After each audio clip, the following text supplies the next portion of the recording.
Hello పిల్లలు, welcome back to the story time with cake. మా అమ్మమ్మని దెయ్యం అటాక్ చేసింది. మన జనరేషన్ లో దెయ్యాన్ని చూస్తే పారిపోతారు లేదా గట్టిగా అరుస్తారు. కానీ ఓల్డ్ జనరేషన్ లో ఆ దెయ్యాన్నే ప్రశ్నిస్తారు. ఆ దెయ్యం వెళ్లే వరకు వాళ్ళకొచ్చిన ప్రతి మంత్రాన్ని చదివి వాటిని పంపించేస్తారు. అందులో ఒకళ్ళే మా అమ్మమ్మ కూడా. అండ్ ఈ స్టోరీ టైమ్ లో మా అమ్మమ్మని ఆ దెయ్యాలు ఎలా అటాక్ చేసినాయో చెప్పబోతున్నాను. అండ్ మీరు కూడా మీ స్టోరీస్ చెప్పాలనుకుంటే కనుక కింద కామెంట్ సెక్షన్ లో ఐ హావ్ స్టోరీ అని కామెంట్ చేయండి. అప్పుడు నా మెయిల్ మీకు పెడతాను. దాని ద్వారా మీరు నాకు మీ స్టోరీస్ పంపొచ్చు. అండ్ ఇప్పుడు దాకా మీరు ఛానల్ సబ్స్క్రైబ్ చేసుకోకపోతే వెంటనే సబ్స్క్రైబ్ చేసుకోండి. ఇంకా మన స్టోరీ టైం ని స్టార్ట్ చేద్దాం.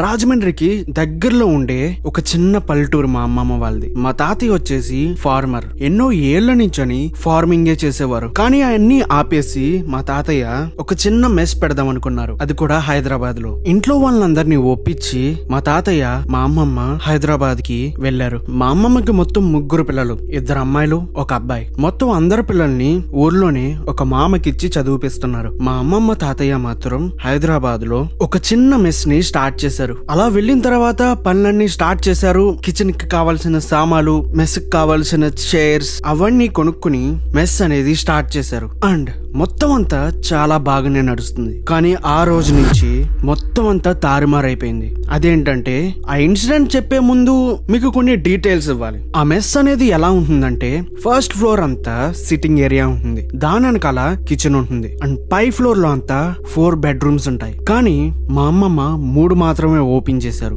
ఆ 4ది ఓపెన్ చేద్దామని అనుకున్నారు. పని వాళ్ళందరినీ తీసుకుని ఆ రూమ్ అంతా నీట్ గా క్లీన్ చేసి ఆ రూమ్ ని రెడీ చేశారు. ఆ రూమ్ ని ఎందుకు రెడీ చేశారంటే మా అమ్మమ్మకి కొన్ని నమ్మకాలు ఉన్నాయి. అవేంటంటే మనం ఒక సైడ్ పడుకుంటే మన మెస్ లోకి ఎక్కువ మంది వస్తారని నమ్మకం. అండ్ రూమ్ అంతా క్లీన్ చేసేసారు.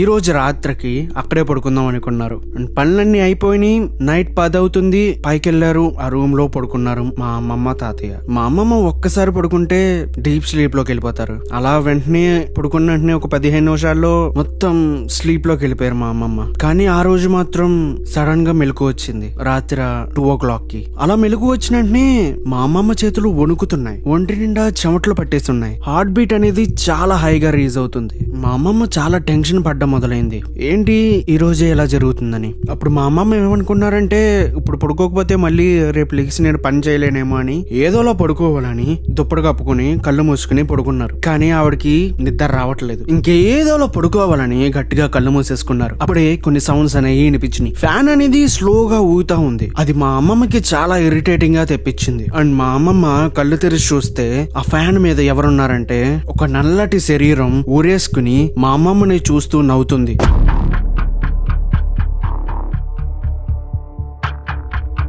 అప్పుడు మా అమ్మమ్మ వెంటనే షాక్ అయిపోయి పక్కనుండే మా తాతయ్యని లేపడం మొదలు పెట్టింది. కానీ మా తాతయ్య లగట్లేదు. అప్పుడు వెంటనే మా అమ్మమ్మ కొన్ని మంత్రాలు చదివిన వెంటనే ఆ దెయ్యం అనేది వెంటనే మాయమైపోయింది. మా అమ్మమ్మకి చేతులు కాళ్ళు అన్ని వణుకుపోతున్నాయి. అలా కొంచెం సేపు పానిక్ లోకి వెళ్ళిన తర్వాత కొంచెం కామ్ డౌన్ అయిన తర్వాత ఆవిడకి స్లోగా నిద్ర వచ్చి పడుకుని పోయారు. అండ్ తర్వాత రోజు ఈ విషయం గురించి ఎవరికి చెప్పలేదు. ఒకవేళ చెప్తే అందరూ భయపడతారని ఈ విషయం గురించి ఏమీ చెప్పలేదు. అండ్ ఆ రోజంతా మా అమ్మమ్మకి కొంచెం నీరసం వచ్చేసినట్టు, కళ్ళు తిరిగి పడిపోతున్నట్టు ఇలాంటి ఫీలింగ్స్ అన్ని వచ్చినాయి. అలా ఆ రోజు కూడా గడిచిపోయింది. మా అమ్మమ్మ వాళ్ళు మళ్ళీ అదే రూమ్ లోకి వెళ్ళి పడుకున్నారు. కానీ ఈ రోజు జరిగిన ఇన్సిడెంట్ ఇంకా హారర్ గా మారింది. ఏం జరిగిందంటే మా అమ్మమ్మ మొన్నట్లానే పడుకున్న కొంచెం సేపటికి ఆవిడకి నిన్న జరిగినట్టు చెమటలు పట్టేయడం, హార్ట్ బీట్ అనేది ఎక్కువగా రేజ్ అయిపోవడం ఇలాంటివన్నీ జరిగినాయి. అండ్ మా అమ్మమ్మ అనుకుంటున్నారు ఇక్కడ ఏదో దెయ్యం ఉంది, వెంటనే వెళ్ళిపోవాలని మా అమ్మమ్మ అనుకున్నారు. కానీ లెగుద్దామంటే లెగలేకపోతున్నారు.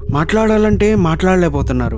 అండ్ స్లోగా వాళ్ళ ముందుండే డోర్ అనేది ఓపెన్ అయింది. ఎవరో నల్లగా ఉండే ఆకారం ముందుకొస్తుంది. అరుద్దామన్నా అరవలేకపోతున్నారు. అండ్ అది స్లోగా ముందుకొస్తుంది. ముందుకొచ్చి ఆవిడ మీదకి ఎక్కి ఆవిడ భుజం మీద కొన్ని గీరులు గీరింది. అండ్ వెంటనే అది మాయమైపోయింది. మా అమ్మమ్మ వెంటనే లెగిచారు. లెగిచిన వెంటనే ఏంటి ఇదంతా కళ అనుకునే లోపల తన చెయ్యిని చూసుకుంటే ఆ గీరులు ఉన్నాయి. అప్పుడు వెంటనే మా తాతయ్యతో మా అమ్మమ్మ చెప్పారు, నాకు ఇలా ఈ రూమ్ లో పడుకుంటుంటే ఏదోలా ఉంది, మనం రేపు నుంచి వేరే రూమ్ లో పడుకుందామని. అప్పుడు మా తాతయ్య సరే అన్నారు. మా అమ్మమ్మ వెంటనే అప్పుడు పక్కనే ఉండే ఒక గుడికి వెళ్ళి అక్కడ ఉండే పూజారికి చెప్పారు, ఇలా జరిగిందండి, మొన్నే వచ్చాం మేము, కొన్ని రోజులే అయింది, కానీ ఇక్కడ ఏదో ఉన్నట్టు నాకు అనిపిస్తుంది, మీకేమైనా తెలుసా అని ఆ పూజారిని మా అమ్మమ్మ అడిగారు. అండ్ ఆ పూజారి చెప్పడం మొదలు పెట్టారు. ఏమనంటే, ఇక్కడ ఉండే వాళ్ళు అలాగే చెప్తారండి, ఇక్కడ ఏదో ఆత్మ ఉందని చాలా మంది చెప్పారు, రాత్రిపూట్లు నల్లగా ఉండే శరీరాలు ఇక్కడ తిరుగుతాయని చెప్పడం అయితే విన్నాను, కానీ భయపెట్టే రకంగా ఏది జరగలేదండి ఇక్కడ,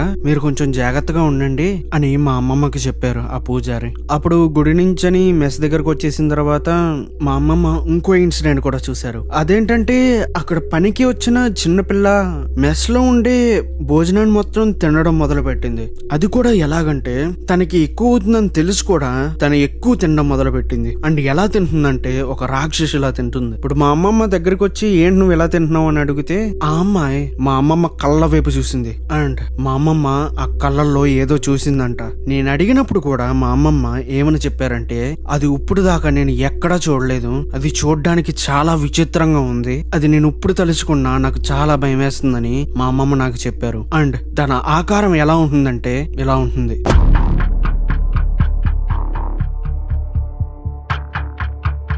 దీని తర్వాత మా అమ్మమ్మకి అర్థమైంది ఇక్కడ ఏదో దుష్ట శక్తి ఉందని. అండ్ మా తాతయ్యకి మా అమ్మమ్మ చెప్పి కొన్ని పూజలు చేపించారు. అవన్నీ చేపించిన తర్వాత కొంచెం పర్లేదు, కానీ అప్పుడప్పుడు కొన్ని నీడలు అనేవి వెళ్తున్నట్టు, కొన్నిసార్లు మన నీడ అనేది ఆగిపోతుంది. ఇలా చాలా గోస్ట్ ఇన్సిడెంట్స్ మా అమ్మమ్మకి జరిగినాయి. అండ్ ఈ వీడియో ఇంతే గైస్. మా అమ్మమ్మకి జరిగిన ఇంకా స్టోరీస్ ఉన్నాయి, కావాలంటే కామెంట్ సెక్షన్ లో కామెంట్ చేయండి, నేను వీడియో చేస్తాను. అండ్ ఈ ఛానల్ ఇప్పుడు దాకా ఎవరైనా సబ్స్క్రైబ్ చేసుకోకపోతే వెంటనే సబ్స్క్రైబ్ చేసుకోండి. And see you in the next video.